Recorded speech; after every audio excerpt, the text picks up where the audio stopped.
नमस्कार दोस्तों, कैसे हैं सब आप लोग। मेरा नाम है राजू और आप देख रहे हैं सुपर 1 मिलियन। आई होप आप सब लोग अच्छे होंगे। आज हम करने वाले हैं इंडस्ट्रियल लॉ के एमसीक्यू। पार्ट फर्स्ट है ये एमसीक्यू। जिसको कंटेंट पढ़ना है वो मैंने कंटेंट के रूप में, कंटेंट इन द सेंस कि इसको जिसको डीप जाके पढ़ना है वो डीप वाले भी पढ़ सकते हैं। मैंने वीडियोस डाल चुका हूँ। प्लेलिस्ट खोलेंगे आप लोग, एमसीक्यू की वीडियोस अलग मिलेंगी और कॉन्सेप्ट वाइज वीडियोस अलग मिलेंगी आप लोगों को। नाउ हम बात करें अब एमसीक्यू। भैया देखो, जो भी ये वीडियो देख रहा है ना, ये पार्ट बिल्कुल मिस मत करना। बहुत ही इंपॉर्टेंट पार्ट्स डालूंगा आपके लिए। इधर से बाहर कहीं नहीं आएगा, कुछ भी नहीं आएगा। तो चलो स्टार्ट करते हैं हम लोग। पहला क्वेश्चन क्या है? Industrial law and labour law, ये दोनों अलग अलग हैं भाई। देखो, इंडस्ट्रियल लॉ अलग होता है, लेबर लॉ अलग होता है। ध्यान रखिएगा, डिफरेंट मीनिंग है इन दोनों के।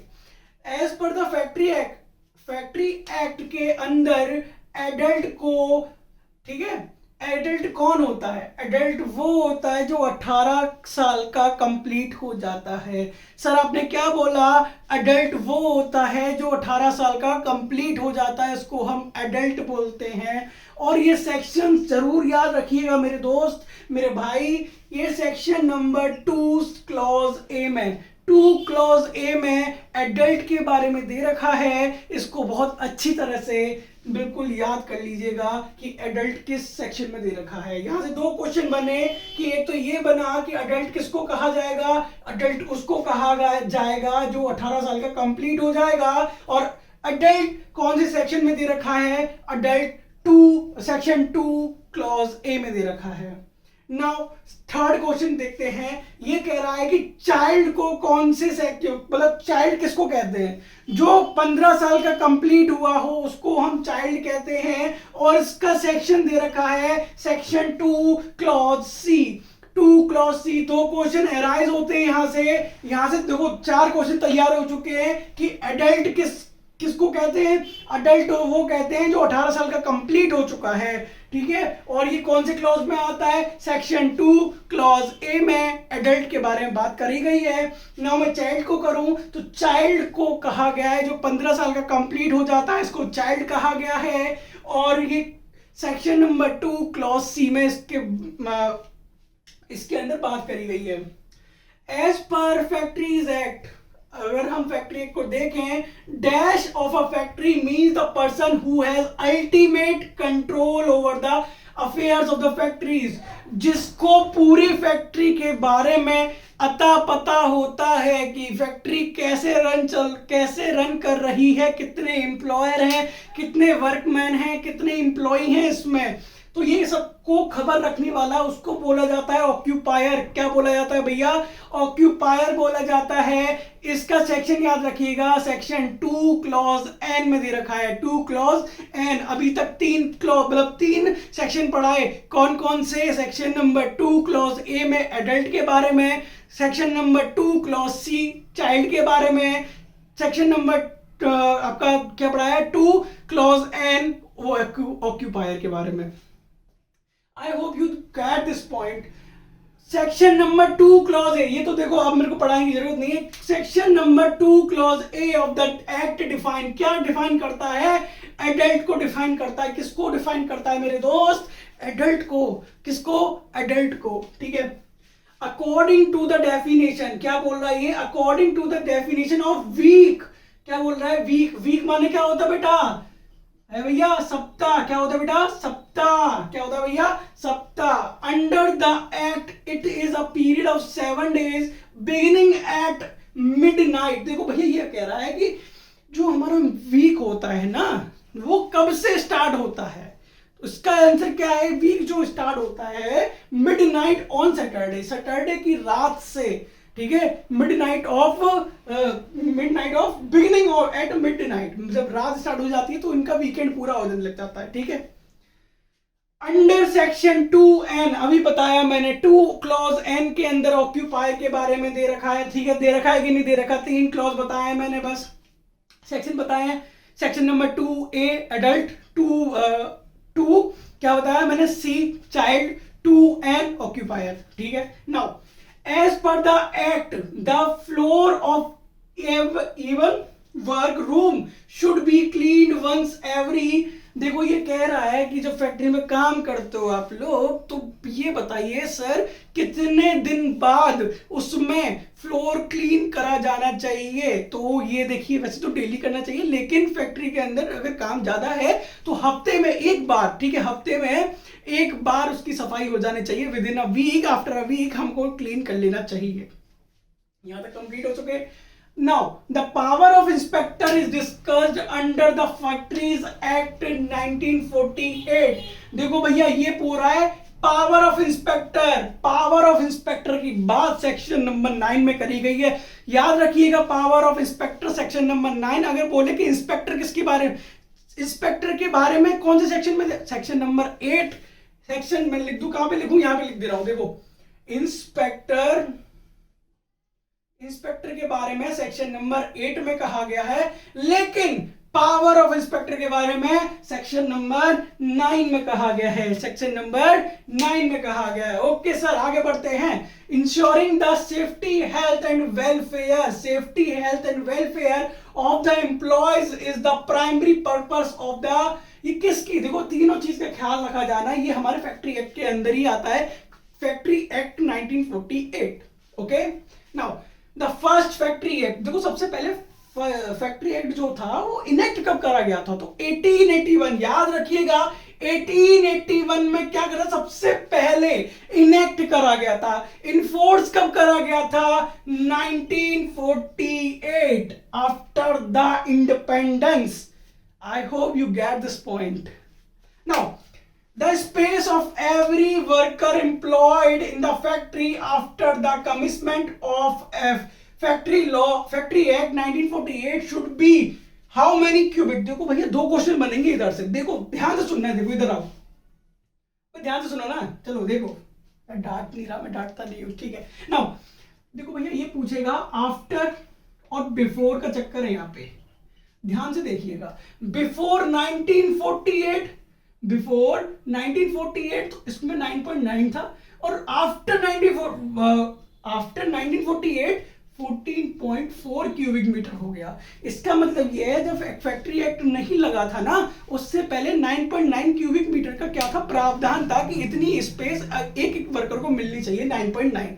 अब वो बदलकर 1948 में बदलकर कितनी हो गई, 14.4 क्या हो गई आप लोगों की, ये स्पेस रख दी गई, ठीक है। तो दो क्वेश्चन आपके तैयार हो गए। 14.4 लिखते, 14.2 है, सॉरी, आई एम सॉरी, ठीक है। Now the provision for cooling water during hot weather, जब हमारी गर्मी पड़ती है तो ठंडे पानी की व्यवस्था होनी चाहिए। Should be made by the organisation it is employees और मोर एम्प्लॉयज। कितने एम्प्लॉय होने चाहिए जब उसको ठंडा कूलिंग रेफ्रिजरेटर लगाया जाएगा फैक्ट्री के अंदर। अगर भैया याद रखना 250 लोग उस फैक्ट्री के अंदर, 250 लोग है ना, 250 पीपल्स या एम्प्लॉय काम कर रहे हो, तब उसमें क्या होता है, एक रेफ्रिजरेटर लाने का पूरा पूरा प्रावधान उसमें शामिल हो जाता है। आई hope you get this point also, ठीक है। Now who is an adolescent, adolescent किसको कहा गया है फैक्ट्री एक्ट 1948 के अंदर। जो देखो एडोलेसेंट वो होता है जो चाइल्ड कंप्लीट, मतलब 15 साल से कंप्लीट हो चुका हो, 18 साल से कम हो। मैंने क्या बोला, एडोलेसेंट कौन होता है, एडोलेसेंट वो होता है जो 15 साल तो कंप्लीट कर चुका हो लेकिन 18 साल का अभी पूरा नहीं हुआ है, और पूरा नहीं हुआ मतलब अभी होने वाला कम है उससे, तो ये एडोलेसेंट कहा जाएगा। याद रखिएगा, टिक मारने को आएगा, बढ़िया टिक मार के आइएगा, एक भी क्वेश्चन बाहर नहीं जाएगा, गारंटीड मेरी है 100%। पेपर देखने जाओ तो देख के जाना ये वीडियोस, ठीक है। First aid boxes is to be provided for dash of person, कितने पर्सन होने चाहिए जब एक फर्स्ट एड बॉक्स वहां पर उपलब्ध होगा। 150 पर्सन फैक्ट्री में होने चाहिए जब एक जाके फर्स्ट एड बॉक्स आपका एप्लीकेबल होगा। वैसे तो रखना चाहिए फैक्ट्री वालों को, लेकिन अगर 150 पीपल्स वर्क कर रहे हैं हमारी फैक्ट्री में, दैट्स तब हमें क्या करना चाहिए, एक फर्स्ट एड बॉक्स होना बहुत जरूरी है फैक्ट्री के अंदर, नहीं तो उसका प्रोविजन तोड़ेंगे हम लोग तो क्या हो सकता है, केस हो सकता है। कौन देखेगा, चीफ इंस्पेक्टर देखेगा, ठीक है। Safety officers are to be appointed if organisation is, देखो जब सेफ्टी ऑफिसर कब अपॉइंट करा जाएगा, सेफ्टी जो सेफ्टी वो है ना सेफ्टी ऑफिसर कब ऑर्गेनाइज अपॉइंट करा जाएगा? अपॉइंट करा जाएगा सेफ्टी ऑफिसर जब हमारे फैक्ट्री में 1000 क्या होंगे? पीपल्स होंगे। कितने? 1000 क्या होंगे? पीपल्स। कुछ मिसमैच हो गया था, सॉरी फॉर दैट, क्योंकि लाइट चलेगी 1 मिनट के लिए। आपको थोड़ा सा अगर क्लियर नहीं दिख रहा होगा तो आप देख लीजिएगा। Canteen is to be provided if engaging employees more than 250 person. Canteen कब होगी फैक्ट्री के अंदर? कैंटीन कब लगी जाएगी? तो कैंटीन 250 बंदे होंगे तब जाकर एक कैंटीन का प्रावधान है कि 250 बंदे हो तब जाके कैंटीन मिलेगी आप लोगों को, कि कैंटीन बनवा लो। क्योंकि भाई जब 250 लोग हो जाते हैं तो बहुत ज्यादा लोग हो जाते हैं, तो कैंटीन होना जो बहुत जरूरी है हमारी फैक्ट्री के अंदर। देखो भैया 150 लोग कब चाहिए? फर्स्ट एड कब लगाया जाएगा? जब 150 बंदे हो जाएंगे। और ठीक है, और सेफ्टी ऑफिसर कब आएगा? जब 1000 क्या कर रहे होंगे इधर? काम कर रहे होंगे वर्कर्स। एंड देन उसके बाद कैंटीन कब लगाई जाएगी? जब 250 पर्सन क्या कर रहे होंगे? काम कर रहे होंगे। Leave with wages is allowed for employ if they work for dash. देखो भैया किसी वर्कर को क्या चाहिए? छुट्टी चाहिए। ठीक है सर, बहुत अच्छे, छुट्टी तो चाहिए और उसको वेजेस भी चाहिए। क्या चाहिए? वेजेस। तो एटलीस्ट कितने दिन का काम कर मतलब करा होना चाहिए वर्कर्स ने? तो भैया हम लोगों को फैक्ट्री एक्ट में दे रखा है कि 20 दिन वो काम कर रखा हो पूरे महीने में, तब जाकर उसे छुट्टी प्लस वेजेस मिल जाएंगी। क्या मिल जाएगी? वेजेस मिल जाएंगी। नाउ वेलफेयर ऑफिसर आज टू बी, देखो 3-4 आ रहे। एक आ रहा सेफ्टी ऑफिसर। सेफ्टी ऑफिसर कब अपॉइंट करा जाएगा? जब 1000 लोग होंगे। कितने? 1000 पीपल काम कर रहे होंगे फैक्ट्री के अंदर। नाउ मैं बात करूं वेलफेयर ऑफिसर। वेलफेयर ऑफिसर की बात करूं तो जब कब होंगे? ये 500 पीपल क्या कर रहे होंगे? 500 या 500 से ज्यादा वर्कर्स काम कर रहे होंगे, तब वेलफेयर ऑफिसर होगा। एम्बुलेंस रूम कब प्रोवाइड करा जाएगा? तो 500 पीपल होंगे। कितने?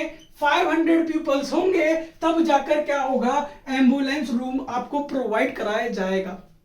यहां तक बात क्लियर। लास्ट क्वेश्चन बचा है इस सेशन का कि क्रैचेस क्या होते हैं। तो भैया देखो जो महिलाएं, देखो फैक्ट्री के अंदर तो महिलाएं भी काम करती हैं, जो महिलाएं प्रेग्नेंट होती हैं उनके लिए रूम दिया जाता है। तो वो कितनी महिलाएं होनी चाहिए? तो 30 महिलाएं होनी चाहिए। 30 वोमेन होनी चाहिए, तब जाके क्रेचेस बनाए जाते हैं। ठीक है, क्रेचेस क्या होते हैं समझिए आप। जो वोमेन जो प्रेग्नेंट होती हैं उनके लिए क्या बनाया जाता है? रेस्ट रूम बनाया जाता है, उसको क्रेचेस बोलते हैं। क्या बोलते हैं? क्रेचेस बोलते हैं। तो ये कब बनाया जाएगा? जब ये 30 महिलाएं हो, 30 वोमेन हो या 30 से ज्यादा हो, तो उनके लिए क्या बनाया जाएगा?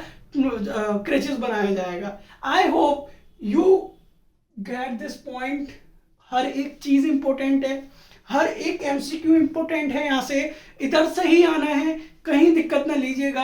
आगे पार्ट 1, पार्ट 2, पार्ट 3 जितने भी पार्ट्स आएंगे आप सबको रिवाइज करके जाइएगा। And thank you so much for watching this video. अच्छी लगी हो तो प्लीज लाइक करना, कमेंट करना, सब्सक्राइब करना एंड शेयर करना दोस्तों के साथ। Thank you so much.